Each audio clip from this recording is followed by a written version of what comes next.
प्रिय आई, आता आपला 3रा महिना पण संपत आलाय. आणि हो, फर्स्ट टर्मिस्टर जरा खूपच हार्ड होतं ना तुझ्यासाठी. सकाळी उठल्यापासून ते रात्री डोळे मिटेपर्यंत फक्त एकच विचार, मी तुझ्यासोबत आहे ना. अगं, ही भीती ना त्या प्रत्येक नवख्या आईला जाणवते. पण काळजी करू नकोस, मी अजूनही तुझ्याच कुशीत आहे, अगदी सुरक्षित. आता तू खरंच खूपच एक्सायटेड आहे ना माझ्याबद्दल सगळ्यांना सांगायला. आणि मी सुद्धा. कालच आजी म्हणत होती तुझी चोर ओटी भरायची आहे आता.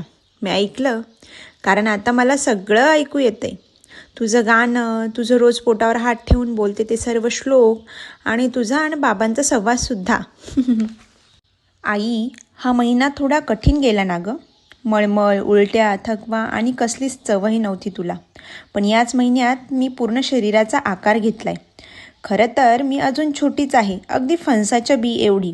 पण बाबांच्या बड्डेला तू त्यांना दिलेलं सुंदर सरप्राईज आणि सगळी धमाल मी अनुभवली बरं का. आणि तो बाबांनी हळूवार पोटावर केलेला किससुद्धा. थँक्यू बाबांना. आणि मोनू मामाच्या बड्डेच्या दिवशी तू जी सर्वांना गुड न्यूज देऊन सरप्राईज केलं ना, ते मलासुद्धा खूप आवडलं.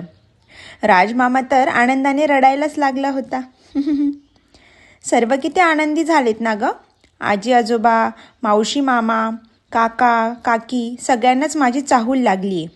मी सुद्धा आपल्या शॅडो दादासोबत खेळायला खरंच खूप एक्सायटेड आहे अगं. आई, तू सोनोग्राफी स्कॅनमध्ये बघितलं का गं मला. तुझ्या डोळ्यांतलं आश्चर्य आणि प्रेम सगळं जाणवत होतं मला. मला माहिती आहे तू ऑफिस, घर आणि माझी काळजी सगळं अगदी छान सांभाळतेस. पण कधीतरी स्वतःसाठी थोडा वेळ काढ ना गं. तुला काही खायचं वाटतंय पण चव नाही, काही वास सहनही होत नाही, समजतंय मला. पण काळजी नको करूस, थोडं थोडं खा. गिल्ट अजिबात नको वाटून घेऊ, कारण तू माझ्यासाठी जे करते तेच माझ्या वाढीचं बळ आहे. आणि हो, तुझं पोट आता थोडंफार दिसायला लागलं आहे बरं का.